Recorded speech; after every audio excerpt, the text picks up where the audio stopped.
Yo, Tower of God gang, Mark here. First of all, happy holidays to everybody, and if you're watching this at a different time, then, I hope you're having a good week, okay? But this has been a long time in the making, okay? This video is scheduled for a month ago, but as you know, I got into a car accident, so I had to push everything back, but I promised you guys I would get it out before Christmas, so I'm dropping this just for you guys. The red dump theory video, okay?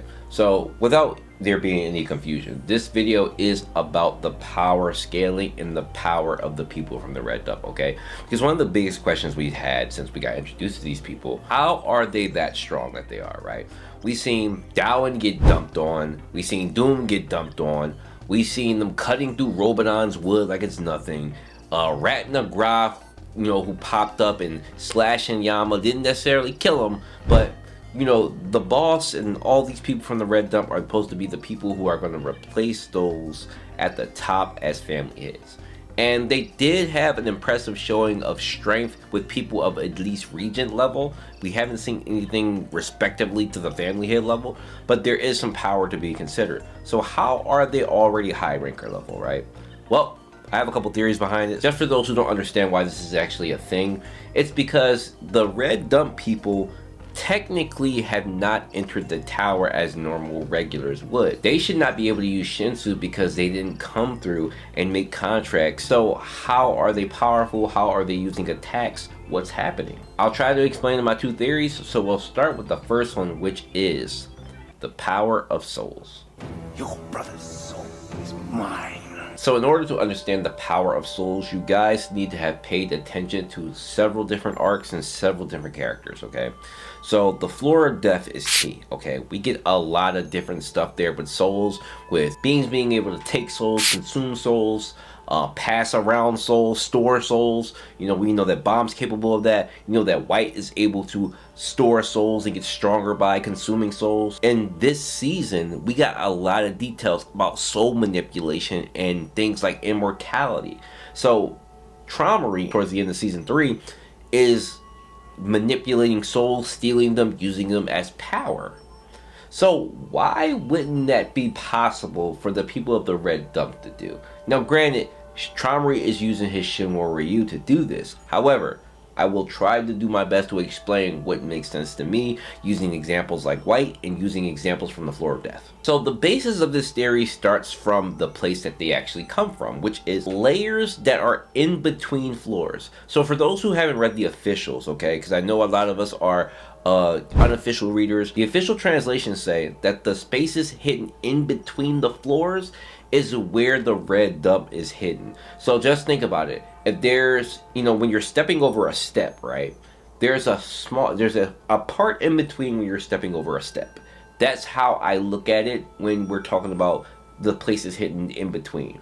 So technically speaking, these places are kind of like a purgatory type of zone.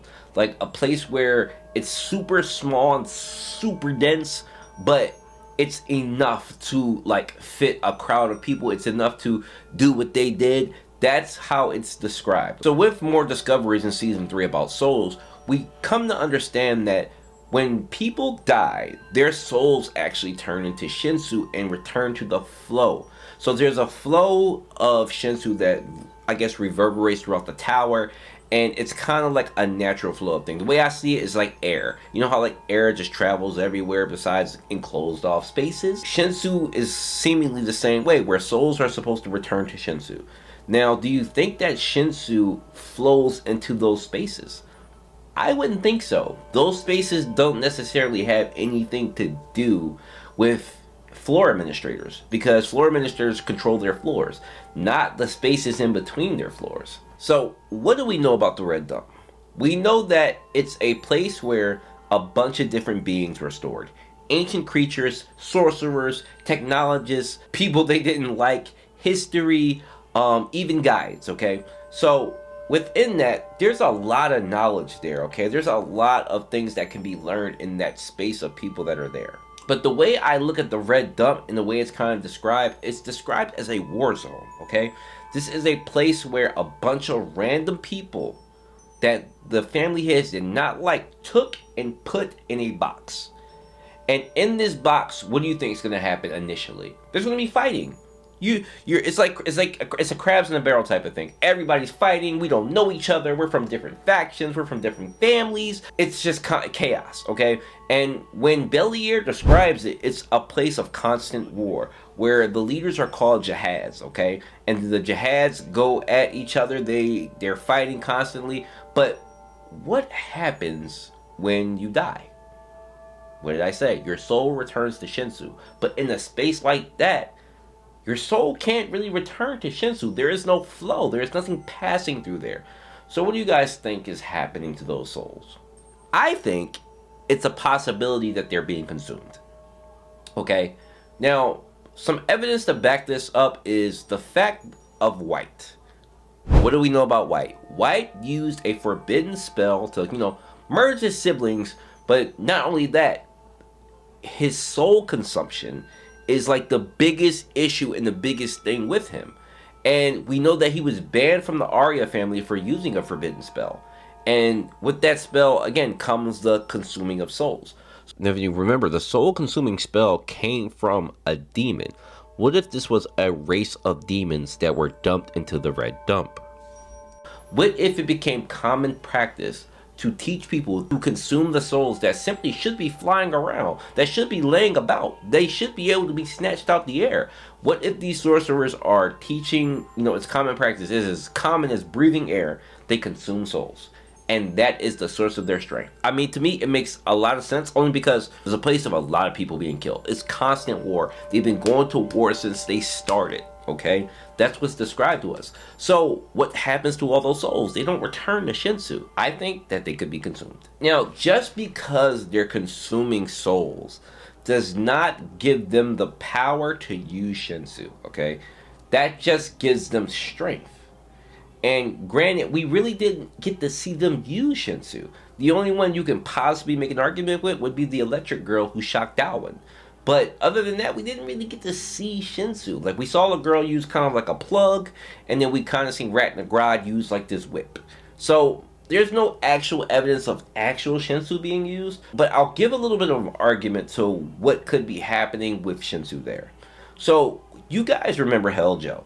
Hell Joe, the ruler of South City, okay? Hell Joe started as a hole digger, okay? I forget what they actually call it in the series, but he's a hole digger, right? His whole career was digging holes within the floor of death that leaked in Shinsu from the outside that came into the floor of death. And that's how he gained power, from doing this constantly and then, getting away from Disa and, becoming the controller of all the leaked Shinsu. So what if there's a similar thing with leaking of Shinsu from the floors that the red dump is stuck in between? So the red dump is in between two layers of whatever floors, right? Let's just say the 100th and the 101. If it's stuck in between there, what if there's a way to drill a hole or some type of manipulation where Shinsu can pass through, but it's at a super limited rate? So Shinsu could be like kind of like water there, like a super duper desperate thing that is hard to come by but can be used. And what if the people who primarily are in the military or are fighting are the ones that are using it? That would give them manipulation of Shinsu, even if it's super limited, but would also, understand that their strength is completely different. Now, for the second theory, I'm just going to come right out and say it because it might be a little asinine to some people. What if the red dumpers are irregulars? I know. A couple of you might be, what the fuck? Listen, guys. Stick with me, okay? Technically speaking, the red dump did not enter the tower in a natural way, okay? We know that, you have to pass through, the test floor, and you have to make contracts, and that's how you get control of Shinsu. They didn't do that. We learned from Rat Nagrad that she was born in the red dump, and she's a product of the red dump. So if she came from whatever layer she was stuck in between and then came out, that would make her an irregular, guys. She didn't necessarily open the door, but she didn't necessarily come through the normal way. Now, she was born from people that are regulars. It all comes down to what you consider. Do you consider that space within the tower? Yes, but technically no, because there are no administrators there. If they're possibly irregulars, that means that they could use Shinwa Ryu. Yes, they could use Shinwo Ryu. So, for those who don't remember, if you should remember, but Shinwo Ryu is a Shinsu Black Spear that only irregulars can use. You know, Urek can use it. We've seen Traumaries and Gustangs and Bomb and the rest of the Great Warriors, they learned it from the God of Guardians. So, how could these people learn it?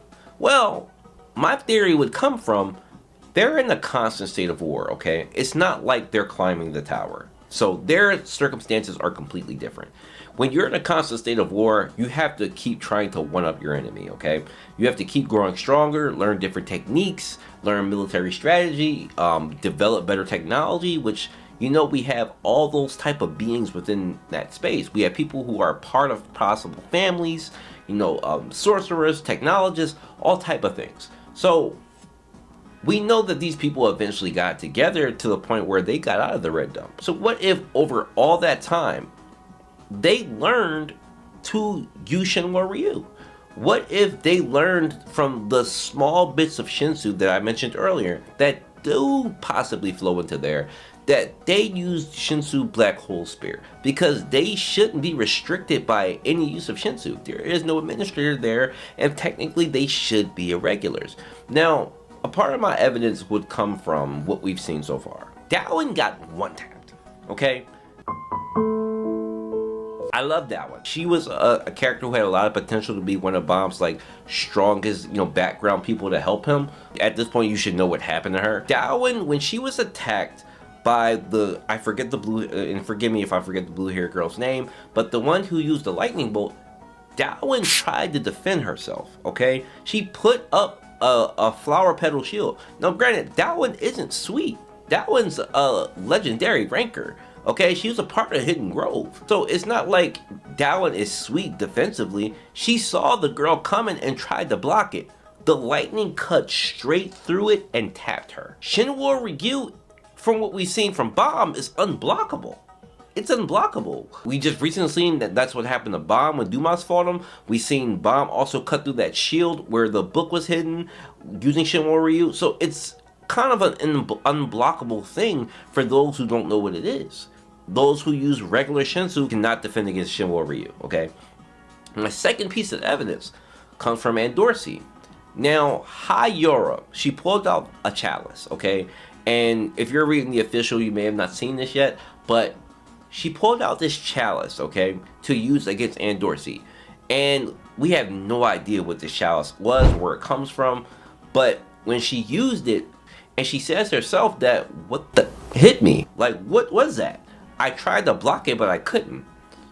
What does that sound like, gang? That sounds like Shinwo Ryu to me, possibly stored into like a cup, which would be technology, which would kind of go into theory about stuff that's happening within the red dump. People who deal with technology and special things. I don't think it came from like the workshop or anything, but would I be surprised if there were mad scientists that used to be in the workshop that were dumped into the red dump and possibly passed on knowledge and stuff like that? Absolutely.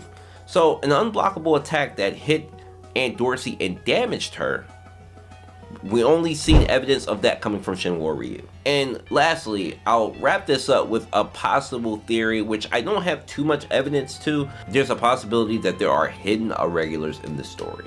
What's a hidden irregular? Irregulars that supposedly exist, but aren't mentioned within the 13 Great Warriors. The 13 Great Warriors are the only irregulars besides Urek and Bomb that we know about. Possibly Enryu, but we're not going there. As I'm saying, as people who travel with the 13 Great Warriors traveling up, there's possibly other people that came from outside that also traveled with them. For example, it's mentioned several different times that there are other people that travel with the Great Warriors that went up. Now these people could have been regulars, but they also could have been irregulars.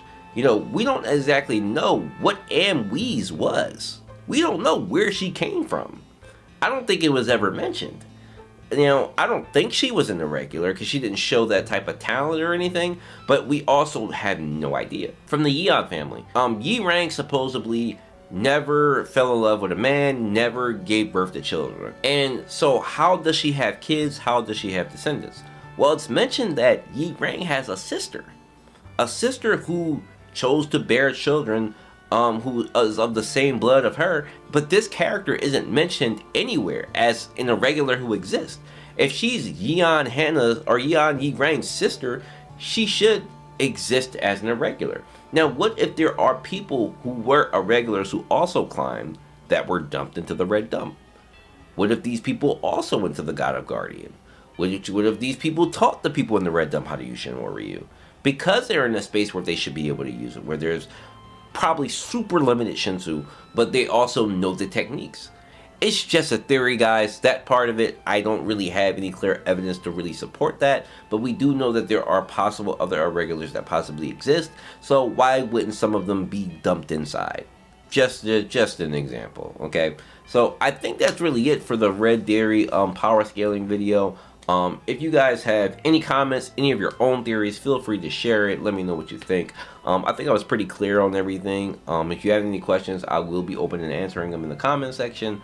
Do join the Discord. I will post a new link in the description for those who are looking to join and would love to join. That is my red dump power, I want to say scaling, but theory video. I want to say thank you guys and have a happy holiday. For those who are watching this in the future, take care. Have a nice time.